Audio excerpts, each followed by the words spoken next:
Mars 2020. Nous sommes dans le Grand Est, en plein cœur de la première épidémie de Covid-19. Les professionnels de la santé de la région vivent un véritable cauchemar. Jean-Jacques Herbstein, médecin généraliste et auteur du livre « Je ne pouvais pas les laisser mourir », a été en première ligne. J'ai commencé à voir mourir des gens et nos salles d'attente se sont transformées en tranchées. On a vu monter en puissance l'épidémie et on a vu mourir nos premiers patients. Enfin, moi, j'ai vu mourir mes premiers patients en respectant scrupuleusement la doxa gouvernementale, ce qui est devenu, après, d'une manière un peu ironique et un peu cynique, la règle des 4D, Doliprane, dodo, domicile, décès. On ne peut pas commencer à laisser mourir les gens sans bouger le petit doigt. On est quand même des généralistes. Ça fait 25 ans que je suis installé, ça fait 25 ans que mes patients me font confiance. Je ne peux pas non plus leur dire « restez chez vous et attendez que ça se passe ». Une nuit, l'après-midi, j'ai vu une patiente, une jeune patiente de 40 ans, qui avait les symptômes du Covid. Alors moi, j'ai fait le réflexe « restez chez vous, ça va pas mieux, vous m'appelez, blablabla, blablabla ». Elle m'a chopé sur Messenger en disant « je vais pas bien ». Il était minuit. J'ai dit « qu'est-ce qui se passe ? Écoutez, j'ai du mal à respirer ». Je lui ai demandé de compter sa fréquence respiratoire, qui était au-dessus de 30.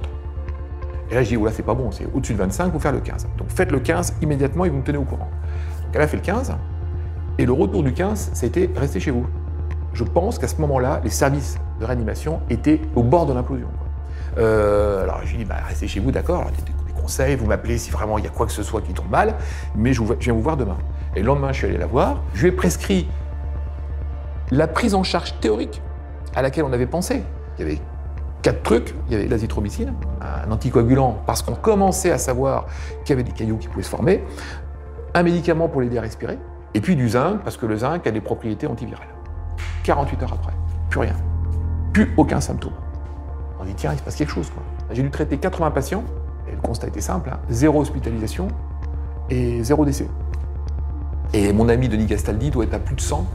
Enfin, on était 3 généralistes, on arrivait à pas loin de 200 patients traités par azithromycine avec des résultats qui étaient quand même drôlement encourageants. Et on a pu un décès et puis une hospitalisation. Le docteur Herbstein et ses collègues décident ensemble de publier une tribune dans l'Est républicain, un journal régional, dans le but de partager leurs observations prometteuses avec le plus grand nombre. Il y avait une urgence absolue. Enfin, les gens ils tombaient comme un gravelotte, ça mourait quand même un petit peu. On s'est rendu compte qu'on avait peut-être une solution. Pas la solution, mais une solution qui était devant nous. Donc on a été très prudents. Très prudents. Et c'est là que les problèmes sont arrivés. Le papier sort le dimanche de Pâques. Lundi de Pâques, c'est repris par le Parisien. Le mardi matin, 8h, coup de téléphone du président du Conseil de l'Ordre. En disant « qu'est-ce que vous êtes en train de faire là ?» Et le président du Conseil de l'Ordre me dit « maintenant, faites ce que vous voulez, mais vous arrêtez toute communication. » Malgré les vies sauvées, le docteur Herbstein se retrouve accusé par le Conseil de l'Ordre de ne pas avoir tenu compte des consignes gouvernementales. Le 9 juin 2020, malgré les résultats encourageants et l'efficacité observée de son protocole à base d'azithromycine et de zinc, la DGS, Direction Générale de la Santé, écrit un courrier à tous les médecins de France. Quand la DGS déconseille la prescription d'azithromycine, non seulement les prescripteurs comme nous ne comprennent pas, mais ce qui est terrible, c'est que le grand public ne comprend pas. Parce que le grand public qui a été traité par l'azithromycine avec succès, dit « mais attendez, mais qu'est-ce qu'ils nous font là ?» Et pourtant, cette décision n'est rien en comparaison de ce qui s'est passé avec l'hydroxychloroquine, une autre molécule qui va se retrouver au cœur de la plus grande polémique et pour certains du plus grand scandale scientifique du XXIe siècle. Comment expliquer cette guerre complètement folle, complètement délirante contre l'hydroxychloroquine? A-t-on oui ou non laissé mourir des gens en les privant de solutions qui auraient pu leur sauver la vie? Ils sont nombreux dans le monde médical à en être convaincus. D'autant que, comme vous allez le découvrir, plusieurs traitements naturels ont montré d'excellents résultats contre la Covid-19 sans jamais trouver le moindre relais dans les médias, ni le moindre soutien de la part des instances de santé. Pour quelles raisons? Et dans l'intérêt de qui?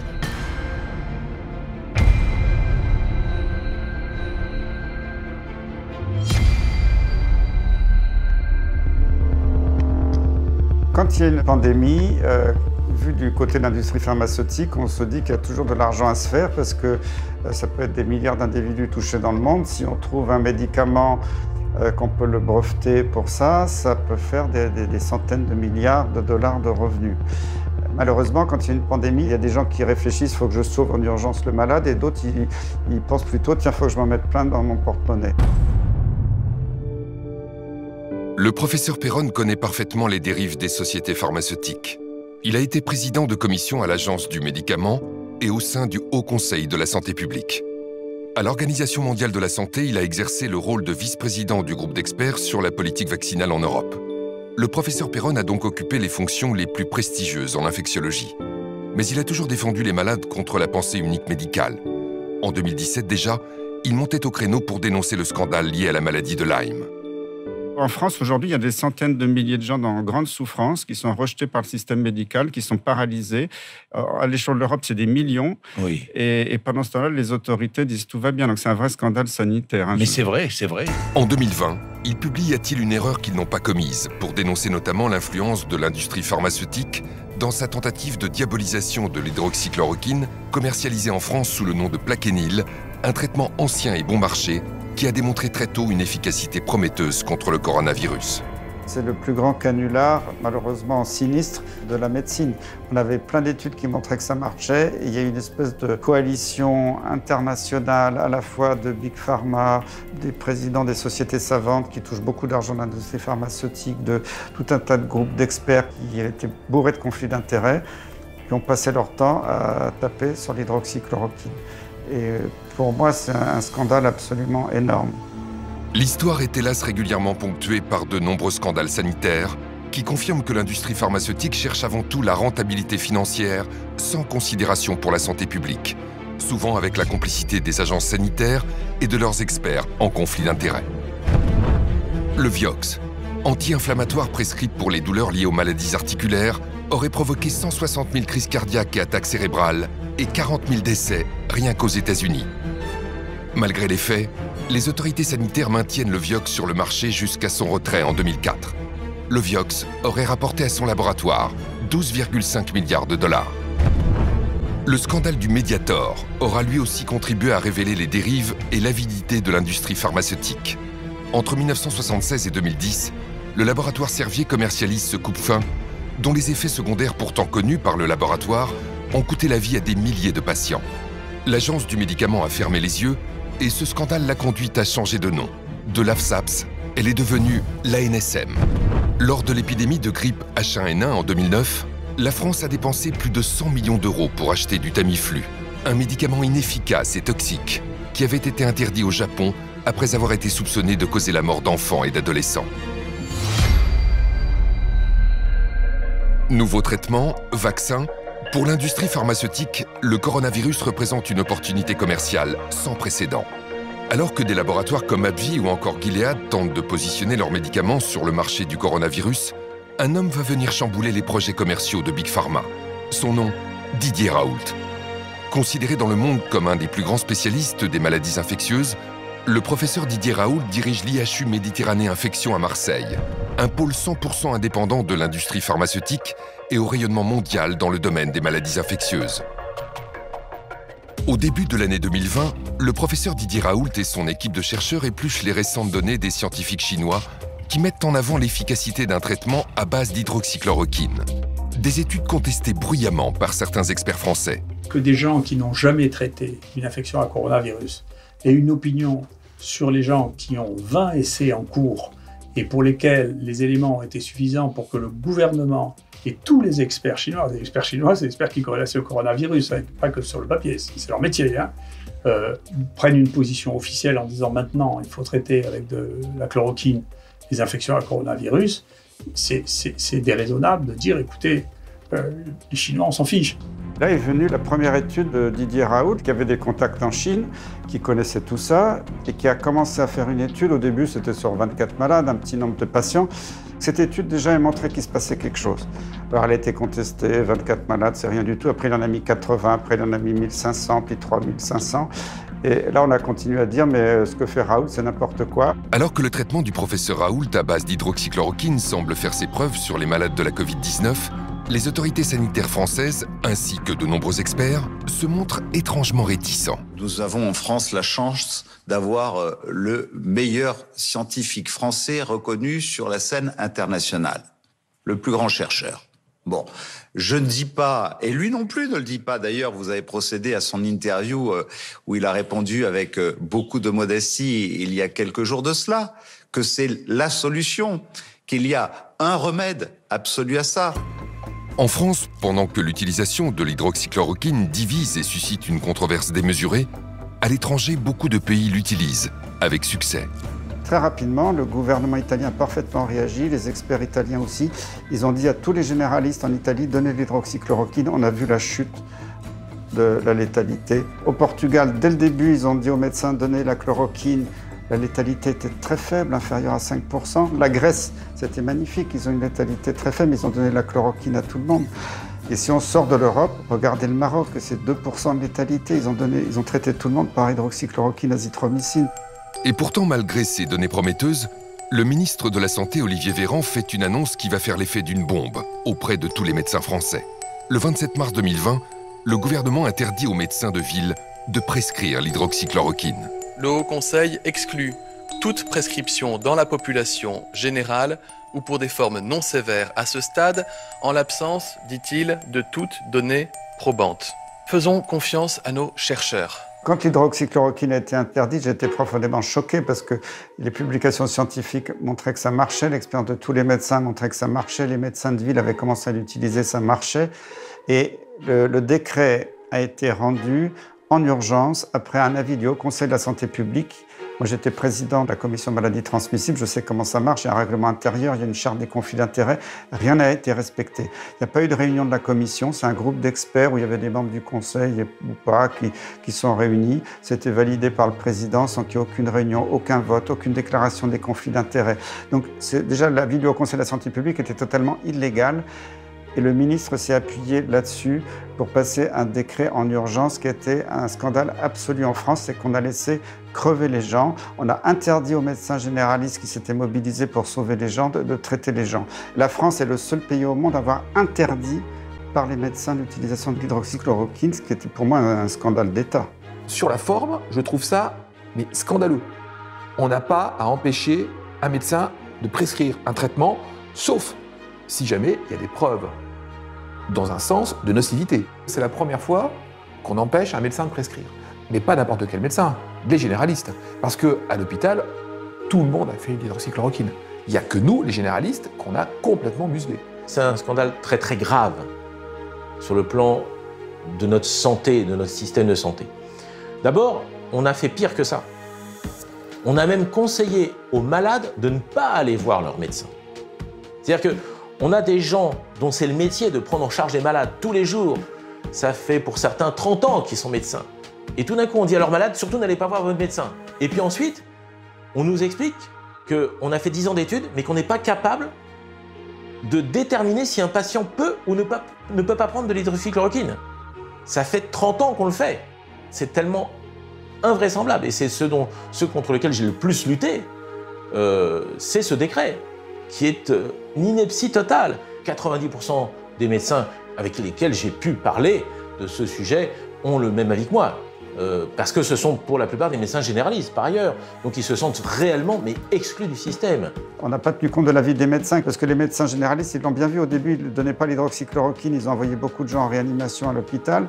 Et quand ils ont commencé à prescrire, ils n'envoyaient plus personne à l'hôpital. Ils l'ont vu. On n'a pas respecté cette expérience et ce souhait des malades. C'est une atteinte très grave à l'exercice de la médecine. L'idée que l'État se saisisse de tâches qui sont du soin usuel, si vous voulez, à la place des médecins et leur interdise de faire un certain nombre de choses qui sont banales, je ne suis pas d'accord. Et pour le dire d'ailleurs tout à fait officiellement, je suis surpris que l'Ordre des médecins ait accepté une chose pareille. Moi, si j'avais été président de l'Ordre des médecins, ce cas de Dieu de garde, j'aurais démissionné immédiatement. Pour justifier l'interdiction de prescription de l'hydroxychloroquine, les autorités relayées par les médias avancent qu'elle pourrait être dangereuse pour les malades. Parmi les traitements mis en cause, le Plaquenil, ce médicament à base d'hydroxychloroquine, qui, couplé à un antibiotique, peut augmenter le risque d'accident cardiaque. Attention à la chloroquine, c'est l'agence du médicament qui a donc lancé une alerte cette nuit. Le médicament qui suscite beaucoup d'espoir aujourd'hui peut être mortel. Il reste un produit dangereux s'il est mal utilisé. Honnêtement, si un jour on se met à réfléchir sur l'histoire de l'hydroxychloroquine, qui est quand même l'histoire moi, la plus fantasque que j'ai entendue en médecine de ma vie. D'accord ? C'est-à-dire un médicament qui existe depuis 80 ans, qui a été prescrit peut-être à un tiers de la population du monde, qui en France est vendu à 36 millions de pilules par an, et d'un coup, il y a toutes les autorités qui commencent à dire que c'est un truc épouvantable, criminel, qu'on va mourir tous d'arythmie cardiaque parce qu'on prend ce truc. C'est le truc le plus fantasque que j'ai jamais vu. J'ai jamais entendu parler d'un truc aussi fantasque que ça. C'est inouï. Avant la crise du coronavirus, l'hydroxychloroquine ou plaquenil avait une excellente réputation. Cette molécule figure en bonne place sur la liste des médicaments essentiels de l'Organisation mondiale de la santé. Mais c'est aussi, comme le rappelle le professeur Raoult, un médicament que l'on connaît de longue date, car c'est un dérivé de la chloroquine, utilisé depuis les années 50 par des centaines de millions de personnes dans le monde en prévention du paludisme. L'hydroxychloroquine a été donnée pendant des décennies aux personnes réputées fragiles comme les femmes enceintes, les enfants ou encore les personnes âgées. Ce médicament est si sûr qu'il était en vente libre jusqu'en janvier 2020, date à laquelle la ministre de la Santé, Agnès Buzyn, a décidé de lui retirer son accessibilité sans la moindre explication. Il y a déjà eu un truc qui a été curieux, c'est mi-janvier, quand Agnès Buzyn a demandé que l'hydroxychloroquine, qui était en vente libre, devienne sous prescription médicale. Ça, c'était un peu curieux.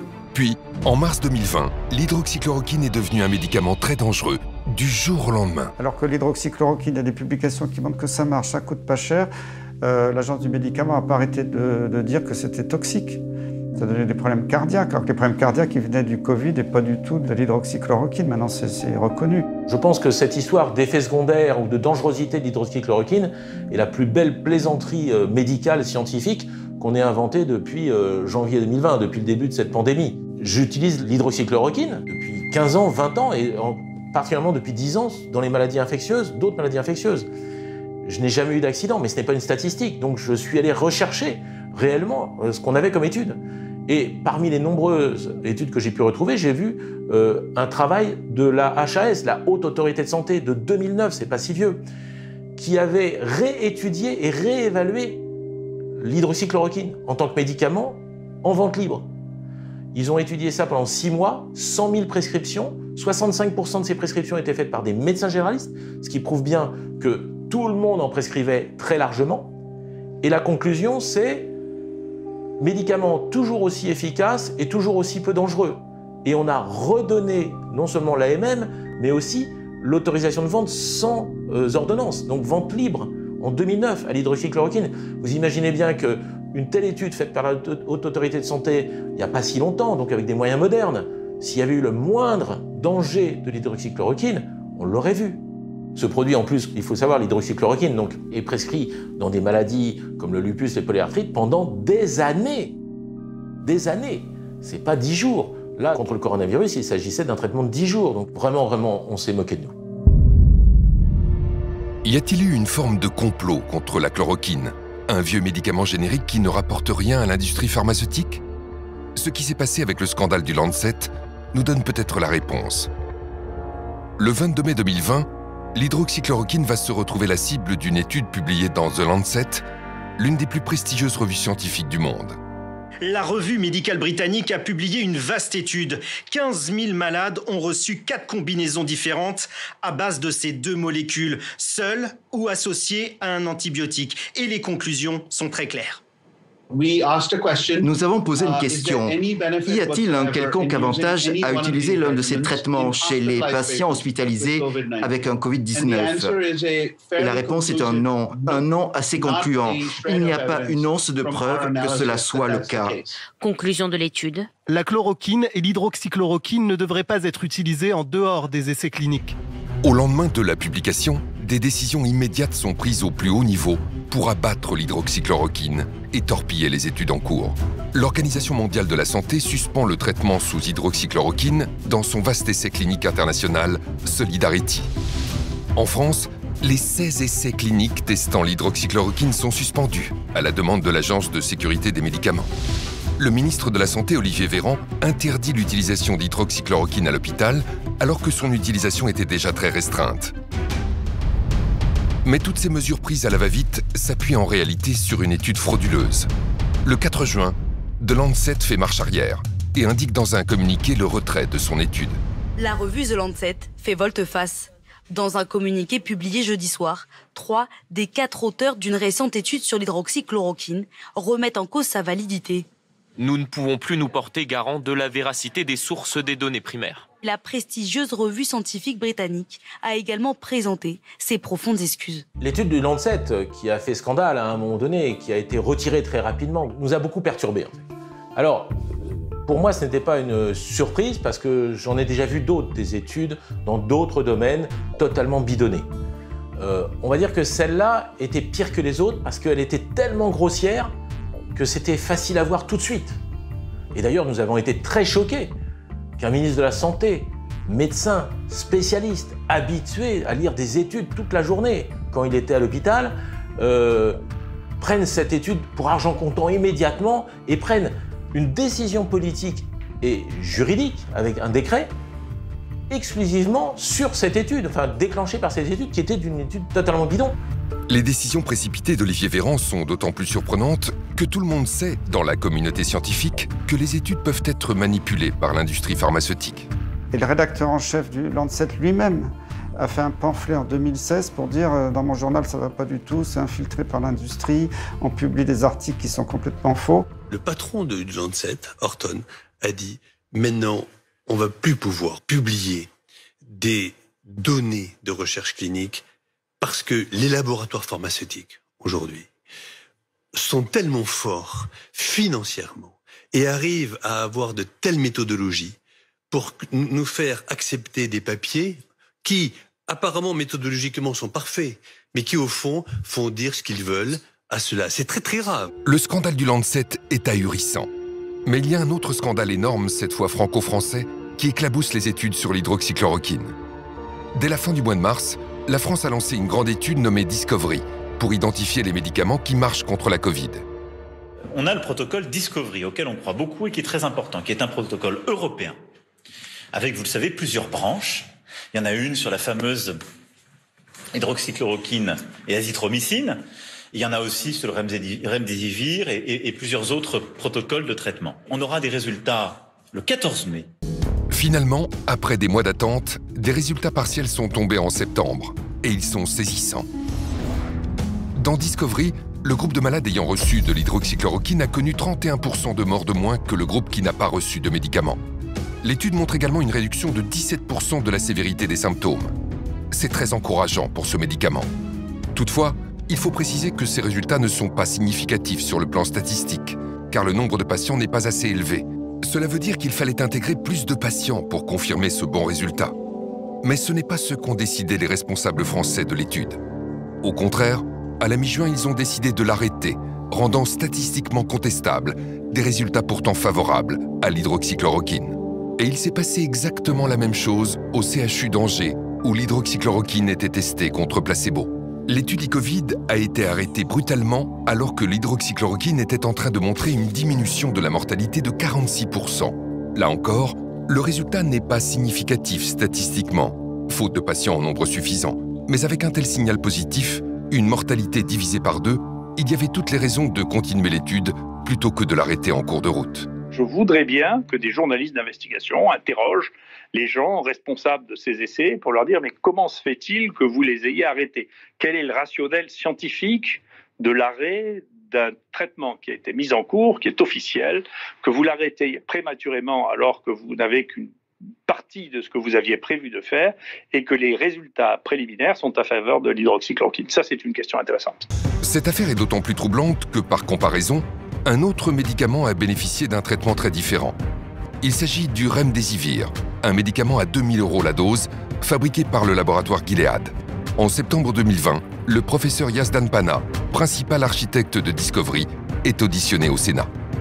En ce qui concerne le remdesivir, nous, pour l'instant, on n'a aucune preuve sur l'efficacité de ce traitement. Il y a eu 4 essais cliniques internationaux sur remdesivir. Pour nous, il n'y a aucun qui nous montre vraiment que ce traitement est efficace. Donc on considère qu'il faut continuer à évaluer ces traitements. Malgré l'accumulation d'études défavorables, Le professeur Yazdan Pana veut donc continuer l'essai Discovery sur le remdesivir, alors qu'il a été décidé d'arrêter l'essai sur l'hydroxychloroquine au moment où elle semblait diminuer la mortalité de 31%. Alors pourquoi un tel deux poids deux mesures? Ce médicament, le remdesivir, serait-il une clé d'explication du scandale autour de l'hydroxychloroquine? C'est la piste clairement évoquée par le professeur Raoult, auditionné au Sénat en juin 2020. Moi, je vous recommande de faire une véritable enquête sur Gilead et le remdesivir. Voilà. Si vous regardez la structure de Gilead, vous comprendrez que c'est quelque chose qui ne fonctionne qu'avec très très peu de produits, très peu de personnel et une influence considérable. Ce qui s'est passé dans les semaines suivant cette audition va définitivement donner raison au professeur Raoult. En juillet, à la surprise générale, le remdesivir obtient de l'Union européenne et de la France une autorisation temporaire de mise sur le marché. C'était plus qu'étonnant car il n'existait alors aucune preuve de son efficacité et il y avait des signaux très clairs de sa toxicité sur les reins et sur le foie. Il donne des insuffisances rénales potentiellement graves chez des gens qui sont, je vous rappelle que ceux qui sont vraiment malades sont souvent des gens fragiles, âgés, ils ont un rein déjà fatigué, et en plus la maladie, le virus, attaque le rein, puisque vous savez qu'en dehors des poumons, il attaque le cœur et le rein. Donc, on est face à un virus qui attaque le rein chez des gens qui ont déjà un rein fragile, et on leur donne un médicament qui donne des insuffisances rénales. Est-ce raisonnable? Le remdesivir, déjà, c'est un traitement cher, lourd, hospitalier, bourré d'effets indésirables. C'est un médicament cher, injectable, réservé à l'hôpital. C'est un antiviral, donc il ne peut marcher que dans la première phase de la maladie. Quand vous êtes hospitalisé et que vous commencez à être en soins intensifs ou au moins sous oxygène et que vous commencez à avoir des insuffisances respiratoires, c'est fini, il ne marche plus. Il faut le donner beaucoup plus tôt, comme l'hydroxychloroquine. Sauf qu'on ne l'a pas en ville puisque c'est un médicament hospitalier. Donc c'est doublement absurde parce qu'on met en avant un médicament qui est à usage exclusivement hospitalier pour des malades qu'il faut traiter avant qu'ils arrivent à l'hôpital. En face, vous avez l'hydroxychloroquine. L'hydroxychloroquine, on la connaît depuis 30 ans. On connaît tous ses effets secondaires, on n'a aucune inconnue sur cette molécule, et elle coûte 4 €. Vous êtes ministre de la Santé, vous décidez d'essayer lequel? Celui que vous ne connaissez pas, qui vaut entre 2 000 et 4 000 €, celui que vous connaissez parfaitement et qui vaut 4 €. Voilà ce que je pense du remdesivir. Quand l'ANSM a accordé au remdesivir l'autorisation donc de provisoire de mise sur le marché, une ATU, eh bien, 2 jours plus tard, le Haut Conseil de santé publique, lui, au terme de ces débats qui sont publics, et on a les transcriptions, disait que c'était inefficace, cher, et qu'aucune preuve de l'efficacité clinique n'avait été apportée. Donc comment est-ce que l'ANSM a pu accorder une autorisation avec le texte dit une présomption forte d'efficacité, là où les experts, 2 jours plus tard, diront que c'est notoirement inefficace. Et en un temps record, je ne sais pas, en 2 semaines, c'était autorisé à l'Agence du médicament américaine, en un temps record à l'Agence du médicament européenne, en un temps record à l'Agence du médicament française. Ils ont une autorisation de mise sur le marché. Mais c'est un scandale énorme. Ce scandale énorme devient encore plus criant à l'automne. Le 8 octobre 2020, la Commission européenne signe l'achat de 500 000 doses de remdesivir avec le laboratoire Gilead. À plus de 2 000 € le traitement, c'est un contrat à plus d'1 milliard d'euros pour un médicament qui n'a jamais fait la preuve de son efficacité. Plus grave encore, quelques jours après ce méga contrat, l'Organisation mondiale de la santé publie les résultats de son grand essai Solidarity. Les conclusions sont claires et définitives. Le remdesivir ne sauve pas la moindre vie et n'accélère pas la guérison des malades. Ces conclusions définitives n'ont pas empêché l'Union européenne de signer un contrat à 1 milliard d'euros pour ce médicament. Et dans la foulée de ce contrat, le remdesivir est distribué largement dans les hôpitaux français. Juste après que tout le monde se soit mis d'accord sur le fait que le remdesivir ne sert à rien, eh bien, on reçoit du ministère de la Santé, du directeur général de la Santé, une lettre qui nous dit maintenant, vous pouvez utiliser le remdesivir quand vous voulez, c'est gratuit, on en a tant que vous voulez. Vous pouvez donc mettre des perfusions pendant 10 jours avec un produit qui ne sert à rien et qu'on a acheté.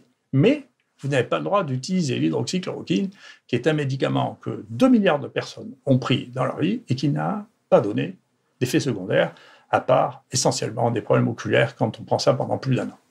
Donc, si vous voulez, il y a quand même là un problème de fond. C'est particulièrement choquant parce qu'au même moment, l'Agence du médicament a refusé à nouveau d'autoriser l'hydroxychloroquine en France.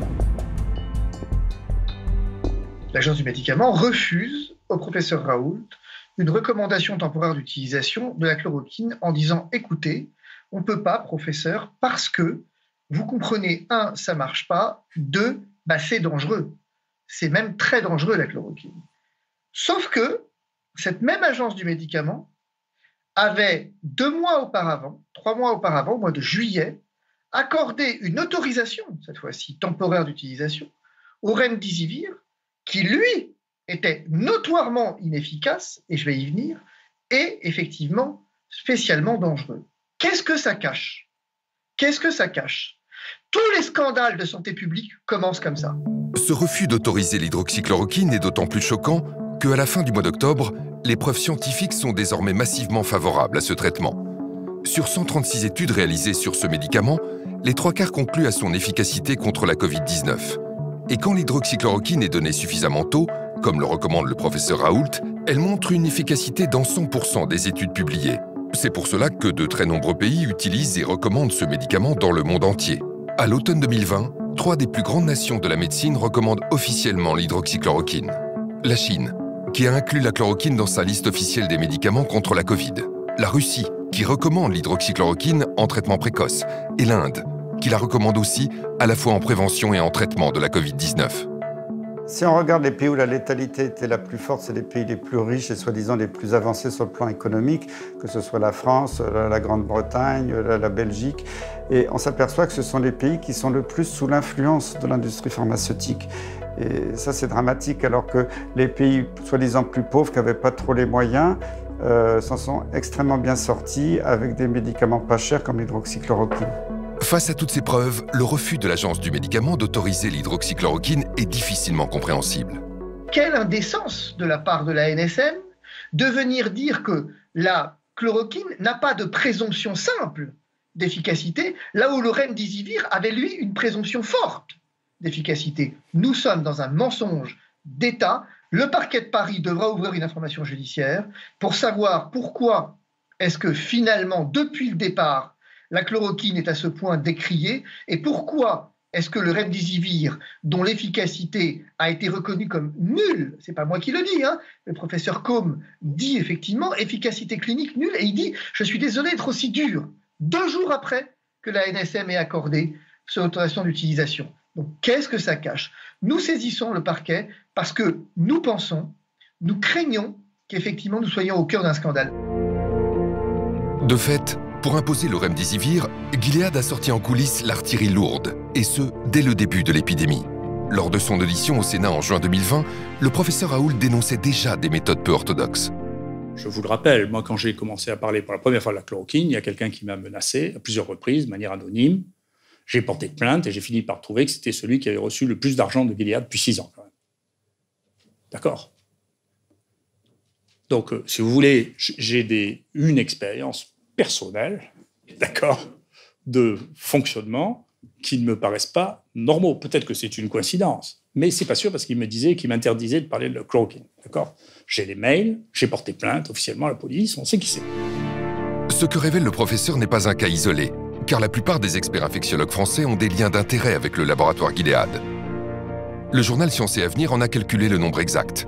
85% des spécialistes français les plus reconnus des maladies infectieuses ont touché de l'argent de Gilead Sciences. Au total, Gilead a versé 18,5 millions d'euros aux professionnels de santé en France depuis 2013. En coulisses, les enjeux financiers sont immenses. L'évolution du cours en bourse de Gilead étant directement liée à la question de l'efficacité ou non de l'hydroxychloroquine et donc en partie aux déclarations du professeur Raoult. Gilead est une société qui est cotée à peu près à 100 milliards de dollars. Nous pouvons remarquer sur ce graphique qui est le cours de bourse que son action a monté de façon assez spectaculaire avec le début de la pandémie. Cela a donné une augmentation de la valorisation de cette entreprise d'environ 30 milliards de dollars. Et on peut voir que cette augmentation est très très fluctuante.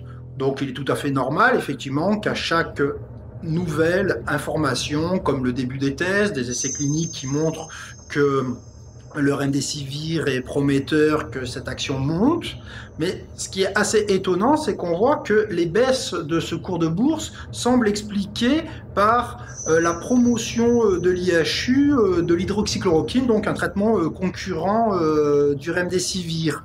Mais nous pouvons voir que ces fluctuations sont quand même importantes et représentent en quelques jours environ des fluctuations de 10 milliards de dollars. Au regard des milliards qui se jouent dans l'économie boursière, le laboratoire Gilead compte bien sur ses nombreux experts avec lesquels il entretient des liens d'intérêt. L'hydroxychloroquine que défend le professeur Raoult, vous pas, vous restez sur vos positions? Je pense que maintenant la question est réglée. C'est le cas en particulier du professeur Karine Lacombe, qui s'est positionnée sur tous les plateaux de télévision contre l'hydroxychloroquine. Karine Lacombe a reçu plus de 200 000 € des laboratoires pharmaceutiques, dont 28 000 du laboratoire Gilead. Dès le départ, avant même d'avoir les résultats de Discovery, elle annonçait l'inefficacité de l'hydroxychloroquine. Grâce à Didier Raoult, et on le remerciera pour ça, on a mis en place beaucoup plus rapidement que prévu les essais qu'il fallait et on montrera que la chloroquine ne marche pas, en revanche, que d'autres marchent. Tous ces experts qu'on a pu voir continuellement sur les chaînes d'information n'ont jamais déclaré leur lien d'intérêt ni leur conflit. Normalement, ils auraient dû se retirer, mais ni même les médias n'ont fait ce travail pour expliquer aux téléspectateurs, finalement, quels étaient les liens des personnes qui se prétendaient experts. Mais peut-on avoir aujourd'hui un expert qui ne travaille pas pour un laboratoire? Parce que les laboratoires font systématiquement travailler les experts les plus connus. On a beaucoup critiqué les experts qui ont reçu de l'argent des laboratoires, de Gilead entre autres, mais de tous. Est-ce que vraiment ça les a influencés? Je ne sais pas. Je ne me permettrai pas de faire de procès d'intention. Mais il faut un contre-pouvoir. Et aujourd'hui, on a vu, avec cette crise du coronavirus, que le contre-pouvoir n'existait pas. On a vu que tout le monde allait dans le sens du plus riche, tout le monde allait dans le sens du médicament qui va rapporter le plus. Et c'est ça qui est gênant. Et on dit, alors à qui on doit faire confiance? L'influence de Gilead s'exerce aussi au plus haut niveau.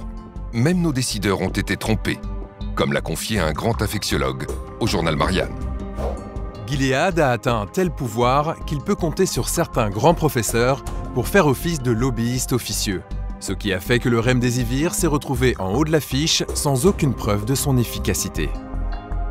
Monsieur le ministre de la Santé, le gouvernement doit la vérité aux Français évidemment sur la gestion de la crise. Est-ce que vous excluez tout soupçon de collusion entre les intérêts du laboratoire Gilead et des membres du conseil scientifique? Moi, je n'aime pas les accusations ad hominem. Et je considère que les membres du conseil scientifique ont fait une action gratuite depuis plusieurs mois maintenant dans notre pays. Vous en êtes sûr? Ont été importants. Qu'il n'y a pas de soupçon moi, je suis sûr qu'ils n'ont pas été payés par le gouvernement ou par qui que ce soit pour réaliser leur action au sein du conseil scientifique. C'est pas la question. Est-ce qu'ils ont des liens financiers avec des laboratoires? Si vous citez le laboratoire Gilead, par exemple, lorsque j'étais député, vous pourrez voir que lorsqu'il y avait un traitement contre l'hépatite C qui avait émergé, mais ce n'est pas ma question. J'avais même convoqué moi-même le président du laboratoire pour dire que le prix était excessif. J'entends bien. Ma question, je vous la répète, concerne les membres du conseil scientifique qui ont quand même géré cette crise sanitaire. Est-ce que vous pouvez nous dire ce matin, vous êtes sûr qu'il n'y a aucun lien avec ces personnes et les laboratoires Gilead? Je peux vous dire, Sonia Mabrouk, qu'il n'y a eu aucune intention cachée ou directe d'aucun membre du conseil scientifique pour nous pousser à prescrire quelque traitement que ce soit. Y compris le remdesivir. Y compris le remdesivir. Je n'ai eu aucune recommandation du conseil scientifique sur le remdesivir. La journaliste Sonia Mabrouk avait raison d'être insistante. La plupart des experts qui ont conseillé le président de la République ont eu des liens d'intérêt avec Gilead. C'est le cas en particulier du professeur Yazdan Pana, le pape de l'étude Discovery. Ce chercheur a siégé au moins 10 fois au board de Gilead entre 2013 et 2015. Devant les députés, le professeur Raoult n'a pas caché sa surprise en découvrant l'intimité du responsable de l'étude Discovery avec le directeur de Gilead.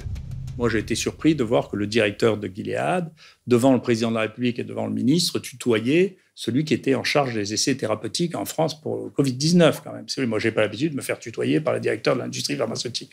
S'il le faisait, d'ailleurs, je leur répondrais en leur vous voyant. Je ne le ferais pas. Bruno Ohen, l'autre grand expert de Discovery, était membre du groupe de travail français qui s'est exprimé le 5 mars 2020 en faveur du remdesivir. Bruno Ohen a reçu pas moins de 52 000 € de Gilead en avantages, rémunération et contrats d'expertise. Même le président du conseil scientifique, Jean-François Delfrécy, a pris part une fois au conseil de Gilead en 2013. Plus inquiétant encore, Christian Chidiac, président de la commission qui a conseillé le président de la République sur les traitements contre le coronavirus, a siégé plusieurs fois au board de Gilead. Selon le professeur Raoult, c'est cet homme qui a influé pour que le Premier ministre empêche les médecins hospitaliers de prescrire librement l'hydroxychloroquine aux malades de la Covid-19. Ce qui est en train de sauter aux yeux de la population, c'est qu'à propos de l'hydroxychloroquine, on est en train de dévoiler au grand jour toutes les magouilles de l'industrie pharmaceutique pour promouvoir des médicaments très chers et pouvoir occuper les marchés. En effet, pendant que l'hydroxychloroquine était diabolisée, d'autres molécules efficaces ont été purement et simplement ignorées. C'est le cas de vieux médicaments qui ne sont plus sous brevet, comme la colchicine, l'ivermectine et la fluvoxamine. Tous les trois ont fait la preuve de leur efficacité contre la Covid-19 dans des études contrôlées contre placebo, et pourtant les autorités et les médias restent silencieux, comme s'il n'y avait pas de place dans notre système médical pour les molécules qui ne rapportent plus rien au laboratoire. Si vous dites maintenant, alors qu'on dépense des centaines et des centaines de millions pour trouver de nouvelles molécules, que vous savez, il suffit de recycler des molécules anciennes qui sont génériquées et qui ne coûtent rien, vous sciez toute une branche de la science qui s'est développée depuis 20 ans. Hein. Et donc, vous avez les plus grandes difficultés à trouver des gens qui regardent ça avec un œil favorable. Tout ça heurte à la fois un modèle économique, pas que des intérêts. Hein. Comment on développe une molécule qui n'est plus rentable? On ne sait pas le faire dans notre monde. Parmi les victimes de ce modèle économique, il n'y a pas que les vieux médicaments génériqués. Il y a aussi et surtout les molécules naturelles, comme les vitamines, les minéraux ou les plantes médicinales, dont l'efficacité peut pourtant être extraordinaire, sans le moindre effet indésirable. C'est le cas en particulier de la vitamine D, considérée par de nombreux scientifiques comme la vitamine de la décennie. Peu coûteuse, facile à prendre et sans effet secondaire, la vitamine D est au cœur de plus d'une quarantaine d'études scientifiques concluant à des résultats si spectaculaires pour lutter contre la Covid qu'on pourrait ne pas le croire. Comme vous allez le découvrir, la vitamine D en prévention permettrait de réduire de moitié le nombre d'infections au coronavirus. Mais ce n'est pas tout. La vitamine D en traitement aurait pu sauver la vie de milliers de malades hospitalisés. Professeur de médecine, de physiologie, de biophysique et de médecine nucléaire, le professeur Michael Olick est l'un des plus grands experts de la vitamine D dans le monde. Il est à l'origine de plusieurs études portant sur l'action de la vitamine D contre le coronavirus. Le professeur Olick nous a reçus pour partager avec nous les résultats saisissants de ses recherches et les découvertes récentes autour de la vitamine D. Nos connaissances à propos de la vitamine D ont été bouleversées ces 10 dernières années. Si son rôle est crucial pour la santé des os et le métabolisme du calcium, il l'est aussi pour de nombreuses autres fonctions biologiques, notamment la réduction des risques de maladies telles que les cancers communs, les maladies auto-immunes graves comme la sclérose en plaques, l'arthrite rhumatoïde, le diabète de type 1, mais aussi les maladies infectieuses, y compris, selon nous, la pandémie de Covid-19, mais aussi les risques de maladies cardiovasculaires, de maladies d'Alzheimer, de dépression, et la liste est encore longue. De nombreuses études ont décrit comment la vitamine D agit sur le système immunitaire. Nous avons pu observer qu'une simple prise de vitamine D permet d'agir sur 291 gènes régulant la fonction immunitaire, la mortalité cellulaire et toute une série de processus biologiques. Une de nos études a donné des résultats incroyables. Donner à une personne 600 unités de vitamine D par jour permettait de réguler 150 à 200 gènes du système immunitaire. Mais avec 4000 unités par jour, ce chiffre passait à environ 300 à 400 gènes et à plus de 1000 avec 10 000 unités par jour. C'est ce rôle majeur pour la santé et le bien-être général qui explique l'intérêt qu'elle suscite dans le monde entier. Au début de l'année 2020, lorsque l'épidémie s'abat sur le monde, le professeur Olick est convaincu que la vitamine D pourrait avoir un impact contre le coronavirus. Lorsque tout a commencé en février dernier, j'étais en Argentine pour une partie de pêche et j'ai attrapé le dernier vol pour rentrer. J'ai aussitôt écrit à mon hôpital et à d'autres personnes concernées en expliquant que cette pandémie pouvait certainement être combattue en augmentant les apports en vitamine D dans la population. De nombreuses études, dont les données de l'enquête nationale de santé américaine, ont montré qu'une amélioration du taux de vitamine D réduit les risques d'infection des voies respiratoires supérieures, dont la grippe et plusieurs virus du rhume, comme les adénovirus et les coronavirus. Nous connaissons le rôle très important de la vitamine D pour le bon fonctionnement du système immunitaire et la régulation de l'activité des cytokines. Or, l'une des principales complications de la Covid-19 est justement ce qu'on appelle l'orage cytokinique, à l'origine de nombreuses complications et de décès liés à cette infection. Il n'est donc pas surprenant qu'une amélioration du taux en vitamine D puisse contribuer à combattre cette maladie virale. Le professeur Hollick n'est pas le seul à comprendre immédiatement l'intérêt exceptionnel de la vitamine D pour lutter contre la Covid. La vitamine D est absolument essentielle.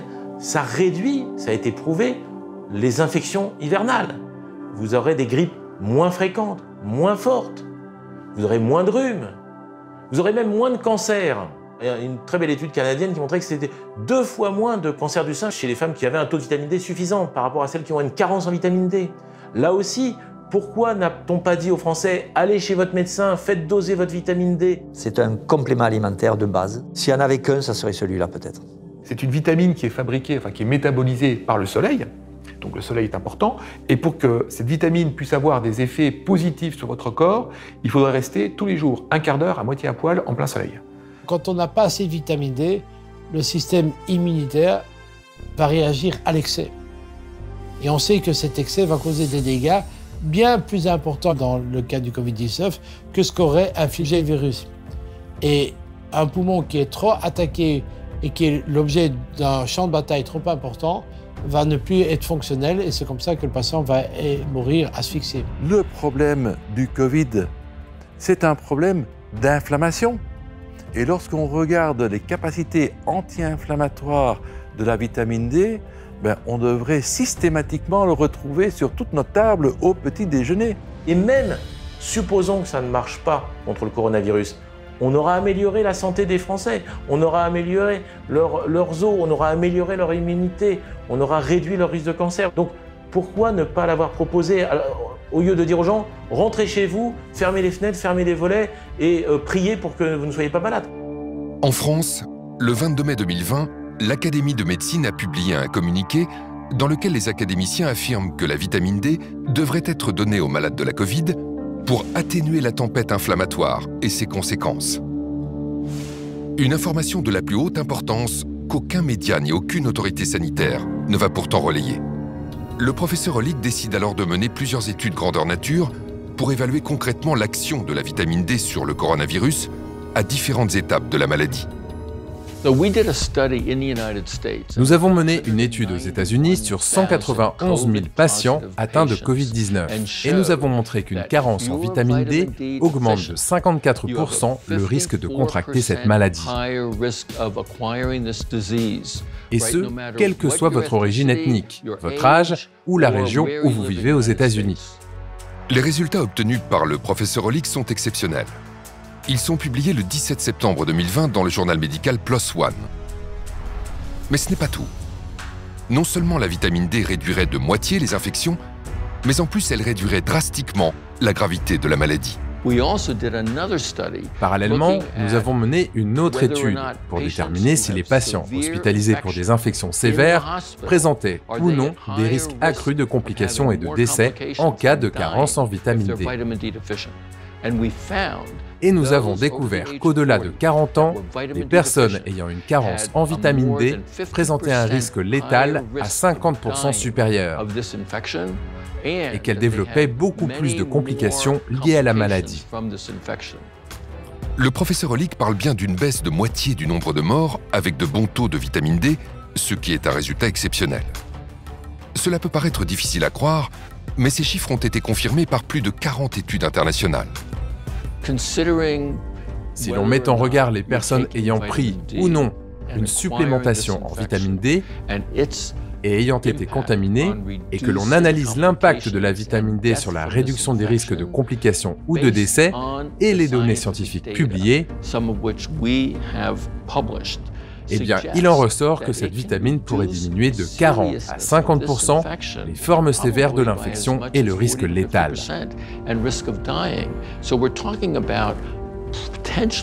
Je pense qu'on parle potentiellement de centaines ou de milliers de personnes qui auraient pu éviter l'hospitalisation, effectuer des séjours moins longs à l'hôpital et surtout éviter la complication ultime, à savoir la mort. Nous en concluons donc que c'est un bouclier puissant contre le risque de contracter cette maladie infectieuse grave. Une étude randomisée espagnole confirme la conclusion du professeur Hollick. Des chercheurs ont séparé en deux groupes 76 patients. Les 2 tiers ont reçu des doses importantes d'un analogue de la vitamine D3. Un tiers a reçu un simple placebo. Dans le groupe placebo, la moitié des patients est partie en réanimation. 2% seulement dans le groupe vitamine D. Mieux, tandis que 8% du groupe placebo sont décédés, on ne déplore aucun mort chez les patients du groupe vitamine D. À ce jour, on estime que 40% de la population mondiale est carencée en vitamine D. 80% en France. Parmi les plus touchés, les personnes âgées. Plusieurs études en France et dans le monde prouvent que la vitamine D réduit le risque d'infection et de décès. C'est ce qui a été observé dans un EHPAD frappé par le virus lors de la première vague. La vitamine D a protégé les malades. On a observé en fait que les résidents qui avaient été supplémentés en vitamine D récemment, en fait dans les 30 derniers jours avant l'infection, eh bien, avaient une survie qui était 90% supérieure aux résidents qui avaient reçu de la supplémentation en vitamine D plus ancienne. Je pense que les maisons de retraite devraient en prendre conscience et administrer systématiquement de la vitamine D à leurs résidents. Nous savons qu'ils sont susceptibles d'être à risque de carence en vitamine D et qu'ils courent un risque très élevé de contracter cette infection et d'en mourir. Aux États-Unis, j'ai recommandé d'administrer immédiatement 50 000 unités de vitamine D. Le message du professeur Hollick n'a toujours pas été entendu. Seule l'Angleterre a finalement décidé à l'automne 2020 de distribuer gratuitement une supplémentation en vitamine D à 2 millions de personnes âgées et vulnérables dans l'espoir de réduire leur risque de développer une forme grave de Covid-19. En France, comme dans d'autres pays, le silence des autorités est assourdissant. Quand on dit que la vitamine D peut aider à combattre cette maladie, cela soulève des interrogations. Les médecins connaissent le lien entre la vitamine D, le rachitisme et la santé osseuse, voire même peut-être l'ostéoporose chez la femme. Mais ils sortent rarement des sentiers battus. Ils ne savent pas qu'il existe une littérature impressionnante démontrant que les récepteurs de vitamine D sont présents dans le système immunitaire et qu'ils ne sont pas là pour rien. Mais le sujet mobilise peu. Il est peu exploité par les fabricants de médicaments, par les professionnels de la santé ou par les responsables de la santé publique, qui sont censés s'occuper du bien-être de la population.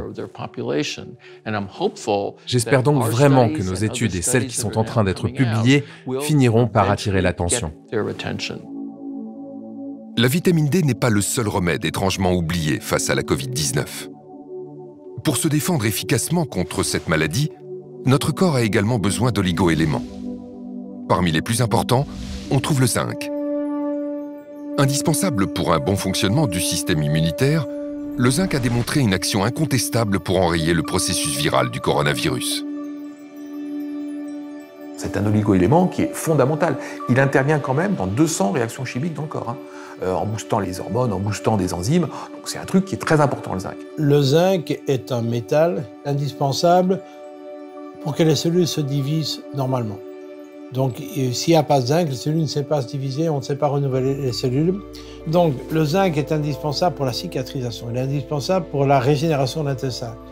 Il est indispensable pour la réponse immunitaire. Le zinc a été considéré comme le nutriment le plus essentiel au système immunitaire et sa carence dans le monde est responsable de plusieurs centaines de milliers de morts. Le zinc, en plus, on a des études qui montrent que ça marche sur le coronavirus.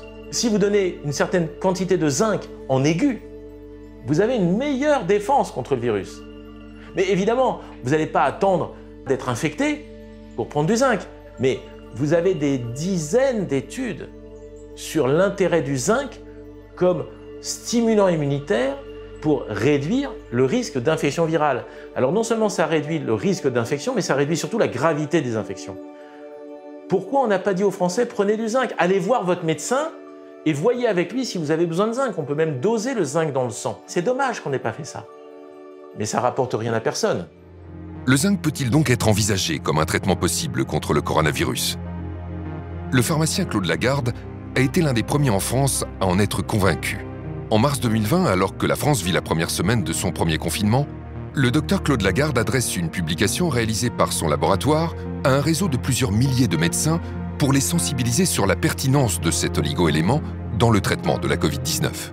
Nous avons été les premiers à parler du zinc. Après, tout le monde en a parlé et tout le monde en parle. Mais moi, je n'ai pas inventé le zinc. Il était connu, le zinc. Depuis 50 ans, on sait qu'il est actif sur les maladies virales.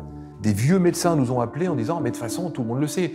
Avant, on prescrivait aux enfants des oligo-éléments, du zinc et du cuivre quand il y avait des infections virales. » On a tout de suite vu que les gens qui tombaient, qui étaient malades, étaient des potentiels carencés en zinc. Car ce zinc agit à plusieurs niveaux. Dans cette infection, et dans les infections virales en général, il est capable de bloquer la réplication virale. Ça, c'est très important. C'est publié depuis 50 ans. Aucun n'en a parlé officiellement. Ensuite, il agit dans l'immunité. Il a un intérêt majeur aussi, c'est qu'il va probablement jouer un rôle dans la pénétration du virus dans la cellule. Il peut bloquer à ce niveau déjà la pénétration du virus. Dès que le virus est rentré dans l'organisme, il va créer des petites blessures dans le poumon. Il rentre par les voies respiratoires dans le poumon. Et il va créer des petites fissures, des blessures. Et si on a suffisamment de zinc dans nos cellules de proximité, on va cicatriser, on va enrayer le processus en plus, puisqu'on bloque la réplication virale. Et ça se termine. On a démontré que le zinc interfère avec la division du virus. Donc pour moi, le zinc devrait faire partie majeure de la stratégie de prévention et de traitement du Covid. Dans plusieurs schémas thérapeutiques qui intégraient l'azithromycine et l'hydroxychloroquine, on a remis le zinc qui est en fait l'élément clé.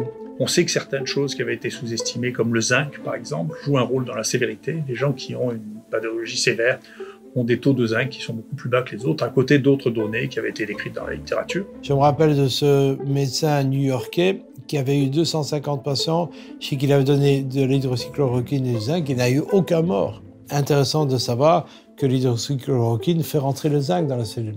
Et une fois que le zinc rentre dans la cellule, qu'on a des taux élevés, le virus ne sait plus se diviser et donc il meurt. À travers le monde, d'autres observations confirment que le zinc pourrait être un élément clé des protocoles à base d'hydroxychloroquine. La grande étude qui a été publiée par les médecins de New York a montré qu'en plus du protocole Raoult, hydroxychloroquine, azithromycine, ils ont rajouté du zinc. Alors ils ont eu d'excellents résultats. Même constat pour le docteur Cardillo à Los Angeles, qui est intervenu sur la chaîne américaine ABC pour confirmer que le traitement à base d'hydroxychloroquine ne fonctionne de façon optimale qu'avec du zinc. L'analyse du traitement à l'hydroxychloroquine, c'est qu'il ne fonctionne que lorsqu'on l'associe au zinc. L'hydroxychloroquine ouvre la voie au zinc, qui pénètre dans la cellule, puis bloque la réplication du virus. Vous prescrivez donc le zinc et il est efficace pour les malades de la Covid-19 ? Chaque patient à qui je l'ai prescrit était à la base très malade et au bout de 8 à 12 heures, il n'avait plus aucun symptôme. Récemment, une étude, et ça a été rapporté en congrès, a montré que les patients qui avaient un taux de zinc bas, qui avaient été hospitalisés, avaient 2,5 fois plus de risque de mourir que ceux qui avaient un taux de zinc normal. Mais on n'en parle pas, ça, vous avez entendu parler du zinc? Non. En prévention, l'efficacité du zinc est tout aussi avérée, notamment pour les personnes les plus fragiles. Et cela dans l'indifférence générale des autorités sanitaires qui semblent ignorer les bienfaits de cet oligo-élément fondamental. On sait aussi, par des études épidémiologiques, que dans les EHPAD, dans les maisons de retraite, les gens âgés sont carencés en zinc à 50%. 1 sur 2 est carencé en zinc.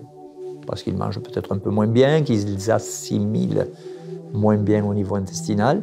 C'est beaucoup. Donc à eux, on pourrait en donner systématiquement. Et on aurait moins de besoins médicaux et médicamenteux pour les traiter, toutes ces personnes âgées qui sont suivies par des médecins régulièrement. C'est très facile de donner du zinc, même presque gratuitement dans les maisons de retraite. On n'en parle pas, je ne sais pas pourquoi. On préfère vendre des médicaments chimiques très chers. Parce que peut-être les scientifiques d'aujourd'hui sont des jeunes générations et n'ont pas connu, il y a 30 ans, les publications sur le zinc. Tout est publié, tout existe. C'est incroyable, incroyable que les comités scientifiques ne connaissent pas le zinc. Les grands spécialistes hospitaliers, et donc en particulier les experts qui ont géré cette crise, n'ont absolument pas cette culture. La seule prévention qu'ils connaissent des maladies infectieuses, ce sont les vaccins. Parce que pour eux, c'est la seule piste qui ait prouvé une efficacité. Mais c'est faux. On a des études sur le reste. Mais elles ne sont pas assez puissantes ou elles ne concernent pas un médicament bien précis. Donc, ils ne veulent pas le prescrire. Une autre molécule naturelle a obtenu des effets impressionnants pour soigner les patients gravement atteints par le coronavirus. La vitamine C. Les injections de vitamine C ont démontré, études scientifiques à l'appui, une réelle efficacité contre les infections respiratoires et sur les patients victimes de septicémie. Vous allez comprendre pourquoi de plus en plus de médecins sont convaincus que les patients hospitalisés pour le coronavirus devraient recevoir immédiatement des injections de vitamine C. Mon grand-père pharmacien, il ne connaissait que deux médicaments, hein, la vitamine C et l'aspirine, pour se soigner de toute pathologie virale. La vitamine C se devrait d'être remise à l'honneur. La vitamine C, c'est un élément qu'on connaît depuis peut-être un siècle comme stimulant immunitaire. 1 gramme, 2 grammes de vitamine C, déjà, on sait que ça a une action sur notre immunité. Et la vitamine C, elle a un avantage. Vous ne pouvez jamais faire d'excès. Vous ne pouvez jamais avoir un effet secondaire parce que vous avez pris trop de vitamine C. Parce que c'est une vitamine qu'on appelle hydrosoluble. Donc si vous en prenez trop, elle va repasser dans les urines, c'est pas grave, vous risquez rien. Mais pendant qu'elle passe dans le corps, elle agit. Et donc les fortes doses de vitamine C pourraient être efficaces. Chez un patient qui est complètement diminué en antioxydants, la vitamine C va très rapidement éteindre les incendies. C'est un antioxydant puissant. Elle protège tout ce qui est la phase aqueuse du corps, donc l'intérieur des cellules. Donc, cette vitamine C est une barrière et un protecteur majeur des cellules contre les attaques des oxydants. Et également, les globules blancs en ont besoin pour ne pas exploser quand ils arrivent sur le champ de bataille. Dans certaines maladies, la vitamine C nécessite d'être apportée à forte dose. Il n'est pas très facile de prendre par la bouche de fortes doses. Et on a depuis longtemps déjà imaginé la possibilité d'injecter la vitamine C, ce qui va booster l'organisme. Face au coronavirus, les injections à haute dose de vitamine C auraient peut-être pu sauver la vie de nombreuses personnes gravement atteintes. Ce traitement bon marché et sans aucun danger n'a pour autant trouvé aucun écho dans les médias. Le docteur Pierre Corry est spécialiste de la médecine de soins intensifs aux États-Unis. Il appartient à un groupe constitué de 5 experts, tous rassemblés autour du professeur Marik, l'un des pionniers de l'utilisation de la vitamine C en injection. Le docteur Corry nous a reçus chez lui à Madison, dans le Wisconsin, pour nous raconter comment il a découvert ce traitement et pour partager avec nous les incroyables résultats des injections de vitamine C sur des patients admis en soins intensifs pour le coronavirus, et cela dans l'indifférence générale des autorités sanitaires. Le travail que j'ai fait avec la vitamine C, ou ce que j'appelle l'acide ascorbique, est basé sur la découverte qu'a faite mon ami et collègue, le docteur Paul Marik. Des études déjà publiées avaient montré que des doses élevées d'acide ascorbique en intraveineuse seraient très bénéfiques pour traiter les patients atteints de choc septique. Il a essayé sur 2 patients extrêmement malades qui s'étaient présentés à son hôpital et il a décrit que leur état physiologique s'était amélioré de façon très soudaine et abrupte. Cela l'a donc fortement intéressé et il a mené une étude dans laquelle il a traité la 50aine de patients suivants qu'il a reçus qui souffraient d'infections sévères et il a remarqué à chaque fois que ces patients se rétablissaient du jour au lendemain. Il a donc publié son expérience avec ces 50 patients en la comparant avec les 50 patients qu'il avait traités avant eux, sans utiliser la vitamine C en intraveineuse. Et ce qu'il a montré, c'était une diminution spectaculaire du taux de mortalité. Une grande quantité de patients survivaient avec beaucoup moins de défaillance des organes. Ils n'avaient pas d'insuffisance rénale, ils n'avaient pas besoin de dialyse. Je n'avais jamais entendu parler d'un médicament capable d'améliorer le taux de survie des patients de façon aussi significative. Impressionné par les résultats obtenus par le docteur Marik, Pierre Corry décide d'appliquer son protocole. J'ai essayé cela sur un patient qui venait d'arriver dans mon unité de soins intensifs. Il était extrêmement malade, c'était un patient qui n'avait aucun système immunitaire. Comme il était en train de recevoir une transplantation de la moelle osseuse, Il avait terminé toutes ses séances de chimiothérapie, il n'avait plus aucun globule blanc et son état se détériorait rapidement. Ce que j'ai vu avec cet homme, c'est qu'en l'espace de 2 ou 3 heures, son état s'est stabilisé. Et au bout de 6 heures environ, ses reins se sont remis à fonctionner. Sa tension artérielle s'est normalisée, son état mental s'est amélioré, il a pu parler plus clairement. Quand je suis rentré chez moi ce soir-là, je n'arrêtais pas de penser à lui et à la puissance de ses réactions au traitement. Et quand je suis arrivé au travail le lendemain matin, il était en train de prendre son petit déjeuner en discutant avec sa femme et on s'apprêtait à le sortir des soins intensifs pour le ramener à l'étage où il était normalement. Et depuis ce moment-là, j'ai réalisé beaucoup de travaux dans ce domaine. J'ai mené ma propre étude et je dirais que ce que mon étude ajoute aux publications existantes, ce que j'ai découvert en utilisant cette approche dans mon propre service de soins intensifs, c'est que les effets de la vitamine C en intraveineuse et les réponses qu'elle produit dépendent entièrement du moment où elle est administrée. Il faut l'administrer très rapidement après l'arrivée du choc septique, de préférence aux urgences ou très tôt dans l'unité de soins intensifs. Fort des résultats spectaculaires obtenus avec la vitamine C sur des patients victimes d'un choc septique, les docteurs Paul Marik et Pierre Cory vont appliquer leur protocole sur des malades atteints de la Covid-19. Les résultats obtenus confirment leurs prévisions. Puisque nous savons, et c'est la conviction que je partage avec mes collègues, que la vitamine C fonctionne dans les cas de choc septique ou de septicémie, devrions-nous en déduire qu'elle peut fonctionner aussi dans les cas de Covid ou de difficultés respiratoires liées à la Covid? Eh bien oui, absolument. Au stade où j'en suis aujourd'hui, nous avons déjà un essai randomisé contrôlé et un essai rétrospectif qui montrent tous les deux les effets très bénéfiques de la vitamine C à haute dose dans des cas d'insuffisance respiratoire liée à la Covid. Donc je ne comprends pas la décision de ne pas utiliser ce traitement. Il est sans danger, peu coûteux, de nombreuses données montrent qu'il fonctionne très bien sur les lésions pulmonaires comme les pneumonies ou le syndrome de détresse respiratoire aiguë, donc on devrait l'utiliser. L'efficacité des injections de vitamine C est observée aux 4 coins du monde. Pourtant, aussi incroyable que cela puisse paraître, certains médecins snobent ce puissant outil thérapeutique. Selon un article, on a estimé qu'entre 15 et 20% des médecins aux soins intensifs l'utilisaient. Pourquoi n'y en a-t-il pas plus? C'est une question à laquelle j'ai beaucoup réfléchi et à mon avis, il y a peut-être 3 raisons à cela. Premièrement, il s'agit d'une vitamine. Et par rapport aux vitamines, depuis longtemps, dans la médecine allopathique professionnelle, il y a un énorme parti pris contre les vitamines. Donc, en tant que médecin, promouvoir des vitamines est considéré comme non scientifique et inconvenant. Deuxièmement, il y a un malentendu au sujet de la nature du traitement. Il ne s'agit pas juste de donner quelques comprimés de vitamine C aux patients. Et troisièmement, il y a cette obsession de faire des essais randomisés contrôlés pour apporter des preuves définitives. Et ce qui me tue vraiment, c'est que ces essais existent et démontrent que la vitamine C en intraveineuse a eu des effets bénéfiques sur le taux de survie. Et malgré cela, les médecins continuent de ne pas l'utiliser, parce que l'essai est trop modeste, parce qu'il faut en faire un plus grand, etc. Ce parti pris influence énormément la façon d'interpréter des données pourtant scientifiques. Si le zinc, la vitamine C ou encore la vitamine D ont démontré qu'ils étaient de réels traitements pour les malades du coronavirus, ils sont aussi, comme d'autres micronutriments essentiels, d'une incroyable efficacité en prévention pour améliorer nos défenses immunitaires. Car plus notre terrain est solide, moins le virus est dangereux. J'ai toujours aimé la formule de Béchamp, le microbe n'est rien, le terrain est tout. Il n'y a pas un exemple plus beau que la Covid-19 pour illustrer cette phrase. Parce que vous vous rendez compte quand même que le même virus va, chez certains, donner rien, aucun symptôme. Les gens font l'infection sans strictement aucun symptôme, ils ne le savent pas, et d'autres meurent. C'est le même virus. Donc on ne peut pas dire que la gravité est liée au virus. C'est pas possible, puisque si la gravité était liée au virus, tout le monde aurait une maladie grave. Vous voyez, je veux dire, plus ou moins, bien sûr, mais là, ça va de rien à la mort pour le même virus.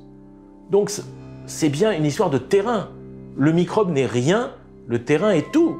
Et donc, si on stimulait cette immunité de nos patients, est-ce qu'ils n'auraient pas des chances d'être moins malades? Mais à aucun moment, on a dit aux Français, stimulez votre immunité. L'absence de conseils préventifs est d'autant plus délétère que les confinements et la communication anxiogène des autorités ont impacté le moral de la population. Ce qui me rend le plus en colère aujourd'hui dans cette histoire de pandémie, c'est la peur que l'on a introduite chez la plupart de nos concitoyens. Plus que jamais, la pandémie de Covid-19 est active et meurtrière. On a joué avec cette peur, on l'a entretenue et elle est dramatique à beaucoup de niveaux. On le sait tous, le stress fait chuter le système immunitaire. Ceux qui font de l'herpès le savent. Un gros stress, le bouton d'herpès sort. Pourquoi un bouton d'herpès sort? Parce que le système immunitaire a chuté. C'est connu de tout le monde, c'est incontestable. Nos défenses naturelles qui ont besoin d'être remontées parce qu'on est en face d'un virus se trouvaient être au contraire amenuisées, affaiblies par, je dirais, la sinistrose, le catastrophisme, la panique qui se retrouve sur toutes les chaînes de télé, dans tous les médias qui ne cherchent qu'à faire du sensationnalisme. On a vu celui que j'appelle le croque-mort officiel de la DGS, le professeur Solomon, qui venait tous les jours égrener ces chiffres quand même. Enfin bon, c'était redoutable la manière dont il balançait ça. Quand on nous donne le nombre de morts, pourquoi ne pas dire ces gens qui meurent, ils étaient hospitalisés depuis 1 mois et demi. Ces gens qui meurent, ils ont tel âge, ils ont telle comorbidité, ils sont très obèses, ou ils ont... En entretenant la peur dans la population, je pense qu'on a au contraire aggravé les risques sanitaires plutôt que le contraire.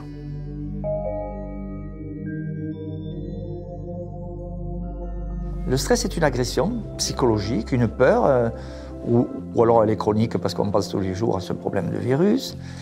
Et le stress met en branle des mécanismes de réponse aux agressions qui a tendance à nous carencer en certains micronutriments, en certaines molécules de la vie. Vous voyez ?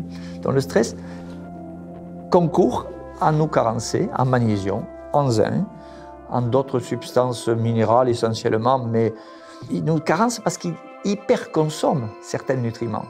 Donc si on n'a pas apporté l'équivalent tous les jours dans son alimentation, le stress va nous vider petit à petit de certaines réserves. Stress, isolement, manque de soleil, l'immunité de la population déjà fragilisée n'a en plus pas pu bénéficier de la part des autorités sanitaires de conseils avisés sur les gestes préventifs simples qui lui auraient permis d'optimiser ses défenses naturelles. Le professeur Toussaint l'a très clairement dit dans plusieurs de ses interventions. Interdire aux gens de sortir et leur interdire de faire du sport est une aberration scientifique. Parce qu'on réduit leur immunité alors que le sport augmente l'immunité. On a beaucoup d'exemples, mais il y a un qui m'a frappé le plus. C'est la petite femme âgée de 93 ans à Biarritz qui voulait se nager pour soigner son neuropathie, donc une maladie vraiment douloureuse des jambes, et qui a été empêchée par, je pense, 4 policiers d'aller nager. Donc ça, c'est une énorme absurdité. En plus, c'est contre-productif parce que le sport, ça renforce évidemment les défenses immunitaires. L'Angleterre n'a pas non plus été exemplaire face à la première épidémie. Mais quand son Premier ministre, Boris Johnson, a été admis en soins intensifs après avoir été frappé par la Covid-19, il a compris l'importance de faire de la prévention. En juillet 2020, il intervient publiquement pour recommander aux Britanniques de perdre du poids dans le cadre d'un plan de lutte contre l'obésité. Perdre du poids est très clairement l'un des meilleurs moyens de réduire les risques liés au coronavirus. Des mesures radicales ont été prises au plus haut niveau pour sensibiliser la population britannique sur les conséquences délétères de l'alimentation transformée, comme par exemple interdire aux supermarchés de promouvoir des articles considérés comme étant de la malbouffe, ou encore interdire les publicités télévisées pour les produits riches en sucre avant 21h. En France, pas un mot. Le sucre, c'est une catastrophe. Arrêtez de manger du sucre. Il y a du sucre partout.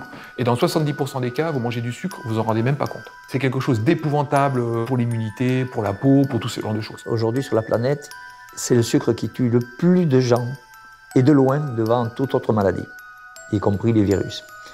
L'excès de sucre vous intoxine sur plusieurs années. Vous finissez diabétique, hypertendu. Le sucre est hyper consommé, beaucoup trop. Or, on a montré que si on énumérait, comme on le fait pour les victimes du SARS-CoV-2, le nombre de morts par jour, eh bien les gens seraient absolument paniqués à avoir une canette de coca, puisque on sait que, et ça a été une étude sérieuse publiée par l'université de Stanford, le département d'épidémiologie, que le sucre mondialement tue 1 personne par seconde dans le monde. 1 personne par seconde dans le monde. Et bon, donc ça fait plusieurs liés par jour. Hein. Et ça, on n'en parle pas. Donc vous devez savoir que, notamment au niveau des communautés européennes, l'industrie du sucre dépense 3 milliards de dollars par an pour le lobbying, pour ne pas que des décisions contre les industries qui mettent du sucre prennent des décisions, notamment pour l'étiquetage. Quand on vous dit ça, vous avez tout compris. Face au coronavirus, une bonne hygiène alimentaire peut faire toute la différence. C'est ce que le docteur Asim Malhotra a déclaré dans le journal European Scientist. Le grand public doit être informé immédiatement qu'il lui faut réduire le sucre, les glucides transformés et la malbouffe, et se mettre à consommer des produits bruts, riches en légumes, fruits, noix, graines, avec beaucoup de protéines, de légumineuses, de poissons, viande, œufs, pour améliorer sa santé en quelques semaines et l'aider à se protéger contre le nouveau coronavirus. Pourquoi ne conseille-t-on pas aux gens de se prémunir, de leur donner des conseils alimentaires pour prévenir des désordres et des pathologies? Eh bien, je pense tout simplement parce que dans les études de médecine, on n'apprend pas la santé aux futurs médecins. On leur apprend à faire des beaux diagnostics en s'aidant d'explorations coûteuses, souvent des radios, des analyses de laboratoire, des scanners, etc. Et on arrive à des diagnostics, mais avec un diagnostic, on a un traitement dont le médecin, il pense que son rôle, c'est de diagnostiquer et de traiter, alors qu'il devrait être la première personne qui s'occupe de prévention. 400 ans avant notre ère, Hippocrate, le père de la médecine, disait « Que ton alimentation soit ta première médecine ». Depuis, la biologie et la technologie sont passées par là et ont permis d'observer que chaque rouage du système immunitaire fonctionne grâce à des nutriments particuliers que notre alimentation est censée nous apporter. Ainsi, armé avec de bonnes munitions, notre système immunitaire dispose de l'arsenal idéal pour combattre une multitude de menaces telles que les bactéries, les champignons, les parasites ou encore les virus. Puisque l'intestin contient 60% de nos cellules immunitaires, vous comprenez bien que l'alimentation joue un rôle majeur sur notre immunité. Seulement de nos jours, l'alimentation est souvent trop riche en calories et trop faible en nutriments essentiels, même lorsque l'alimentation est équilibrée. C'est pourquoi pour de plus en plus de professionnels de la santé, la micronutrition apparaît comme une solution préventive particulièrement efficace contre les virus. Notre organisme est une véritable usine chimique qui fabrique des hormones, des anticorps, des quantités de molécules, des tissus, du muscle, des organes. Donc, tout se fait par de la chimie interne, ce qu'on appelle la biochimie. Et cette biochimie nécessite des substances que nous devons manger absolument. Donc protéines, acides aminés, acides gras polyinsaturés, vitamines, toutes les vitamines, oligo-éléments, qui sont des catalyseurs. Sans eux, les milliards de réactions chimiques dans l'organisme ne peuvent pas bien se réaliser. La micronutrition, c'est un moyen de restaurer le bon fonctionnement de l'organisme. C'est d'apporter donc des nutriments à l'état de trace, parce que micronutriments pour corriger ces défaillances. La plupart de mes patients ont des carences sévères en oméga 3, des carences en sélénium, en vitamine D. Je me rappelle de ce patient qui a un cancer du pancréas, qui est venu me voir parce qu'il est désespéré, parce que, en fait, quand on vous dit que vous n'avez plus que pour 3 mois à vivre, soit vous acceptez, vous allez faire votre testament, soit vous essayez de voir s'il n'y a pas une alternative. Et ce patient, à qui on avait dit vous êtes inopérable, a voulu quand même faire autre chose. Son bilan nutritionnel était catastrophique, on l'a corrigé. Il a pu, avant une chimiothérapie, la tumeur a régressé, on a pu l'opérer et il est en rémission complète. Et donc l'approche est très efficace lorsque vous adressez le patient comme personne unique et que vous envisagez tous les nutriments et que vous corrigez de manière personnalisée. Et quand vous faites ça, vous avez des résultats remarquables. La situation des maisons de retraite, ou comme vous appelez en France EHPAD, est assez révélatrice et caricaturale de la situation de société. Les personnes âgées, en moyenne plus de 80 ans, ont été les premières victimes et restent les premières victimes de cette infection à virus SARS-CoV-2 Covid-19, ce qui est révélateur de leur état micronutritionnel détestable et complètement carencé. On a des moyens efficaces qui sont de corriger le taux de vitamine D, le taux de zinc, le taux d'antioxydants. Et c'est ça qui est un peu interpellant. Pourquoi, alors que cela est connu, est-ce qu'on ne le propose pas aux patients ? Cette omerta s'exerce également sur les nombreuses autres solutions naturelles à notre disposition. C'est le cas notamment des traitements fondés sur les extraits de plantes et les principes actifs naturels, plus communément appelés la phytothérapie. La plupart des médicaments ont été aspirés à partir des plantes. Le problème, c'est que les plantes ne sont pas vénales, n'ont pas breveté leurs inventions. Donc, que fait Big Pharma ? Elle prend la molécule, elle la modifie, elle la rend unique, elle la brevette et elle peut la vendre au plus haut prix puisque elle est protégée. La phytothérapie, c'est une stratégie merveilleuse que moi j'ai découvert à travers les malades. Je n'ai pas appris ça à l'école de médecine, bien entendu. Le gouvernement chinois, quand il y a eu le Covid, ils ont été intelligents. Ils ont vu qu'ils étaient un peu débordés au début. Bon, certes, ils ont trouvé l'hydroxychloroquine en cours de route, mais ils ont fait appel à la médecine traditionnelle chinoise et que ont donné les médecins chinois? Beaucoup d'artémisia. Ça a marché. Après, ça a été exporté en Afrique. Ça a marché remarquablement. On s'est moqué du président de Madagascar et d'autres pays qui avaient de l'artémisia partout dans les écoles. Il n'a pratiquement pas eu de Covid, il n'a pratiquement pas eu de mort. Il y en a d'autres. Scutellaria a prouvé son efficacité sur le coronavirus lui-même. Son efficacité, je dis bien en prévention. Ça ne guérit pas la maladie, mais en prévention, on a une réduction des infections à coronavirus grâce à Scutellaria. Beaucoup d'extraits de plantes ont un intérêt parce que ce sont des molécules qui vont limiter l'inflammation. Boudée, voire discréditée par une bonne partie du monde médical et scientifique, la phytothérapie mérite pleinement de retrouver ses lettres de noblesse. Le 19 septembre 2020, l'Organisation mondiale de la santé a approuvé la mise en place d'un protocole pour des essais cliniques concernant les traitements de phytothérapie pour la Covid-19.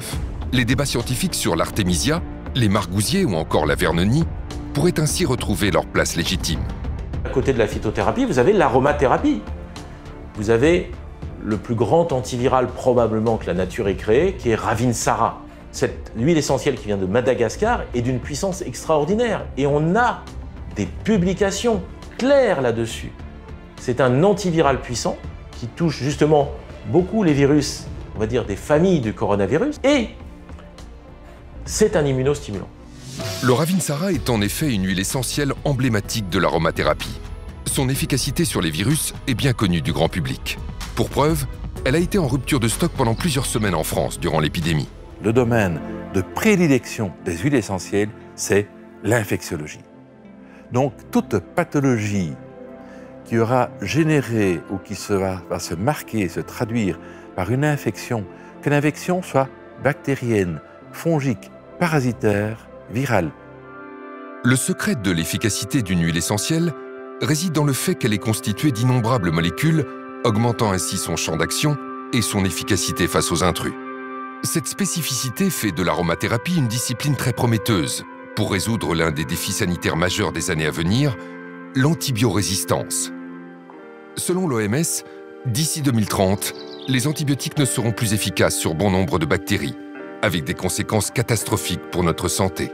Dans le monde, on parle de plus de 500 000 décès rattachés à ce phénomène d'antibiorésistance. C'est un défi incroyable pour le monde pharmaceutique qui n'est plus parvenu, sur ces 15 dernières années, à créer un nouvel antibiotique innovant qui aurait pu détruire le microbe. Et il n'y a pas de réponse actuelle.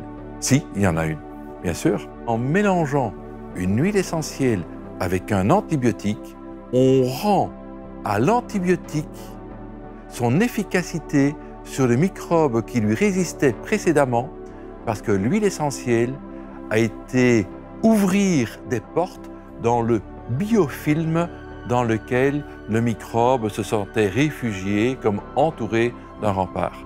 Et c'est ça que l'huile essentielle offre.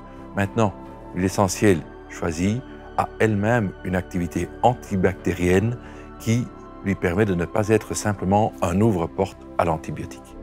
Les mécanismes d'action des huiles essentielles sont nombreux, ce qui en fait des armes particulièrement utiles contre les nouvelles menaces comme le coronavirus.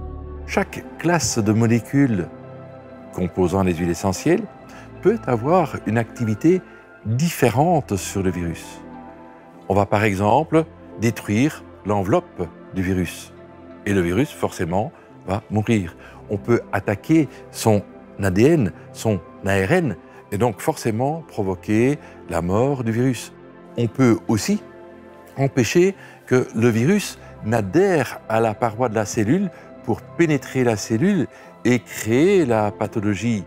Pourtant, malgré toutes ces actions avérées pour faire face aux microbes et aux virus, l'aromathérapie est régulièrement discréditée dans les médias, particulièrement durant l'épidémie de coronavirus. Pourquoi un tel discrédit alors que dès 2008, on savait qu'une huile essentielle, le laurier noble, avait une activité in vitro contre le virus SARS-CoV, responsable de l'épidémie de SRAS en 2003. Pourquoi ne pas avoir immédiatement testé les huiles essentielles contre le SARS-CoV-2, Nous nous heurtons à un scepticisme d'un monde médical qui ne peut pas croire que ces huiles essentielles aient un intérêt thérapeutique. Si vous ne pouvez pas breveter une molécule, vous ne ferez jamais d'études dessus. C'est pour ça qu'il n'y a pas d'études sur la phytothérapie. C'est pour ça qu'il n'y a pas d'études sur l'homéopathie. C'est pour ça que l'hydroxychloroquine n'a pas été mis en avant. Si on parle de l'hydroxychloroquine, si on parle de la colchicine, si on parle d'autres molécules naturelles ou synthétiques comme la vitamine C, cela ne fait pas vivre les actionnaires de l'industrie pharmaceutique. Et pour l'industrie pharmaceutique, il faut du nouveau. Et l'innovation, cela se paye cher. L'épidémie de la Covid-19 a révélé les failles de notre système de santé. Le modèle économique de l'industrie pharmaceutique basé sur des nouvelles molécules vendues à prix d'or a révélé ses limites, ses dangers, mais aussi ses dérives. Notre santé, notre bien le plus précieux, est à la merci d'un écosystème où la santé des actionnaires prévaut sur celle de la population. Cette crise pandémique constitue une opportunité sans précédent pour qu'individuellement nous reprenions notre santé en main et que collectivement, nous nous unissions pour changer de paradigme afin que les solutions naturelles retrouvent leur lettre de noblesse. Ceci afin que le bien-être et la santé du patient soient au centre de toutes les priorités. Pour réformer le système de santé, il faudrait vraiment séparer le monde de l'argent et le monde des médecins, faire un coup de balai dans toutes les agences d'évaluation, avec des vraies évaluations pour le coup des conflits d'intérêts de chacun. Déjà, ce serait une bonne base pour repartir. La santé, c'est le fondement du bonheur. Et je veux bien parier sur les futures générations de pharmaciens et de médecins qui, avec un retour au manger sain, au vivre sain, il y aura une volonté de se soigner sain. Je pense qu'il faut du bon sens dans la vie. Et la médecine est un art et pas une science. Nous sommes tous différents. Et c'est là que le médecin traditionnel, qui a de l'expérience, est fondamental.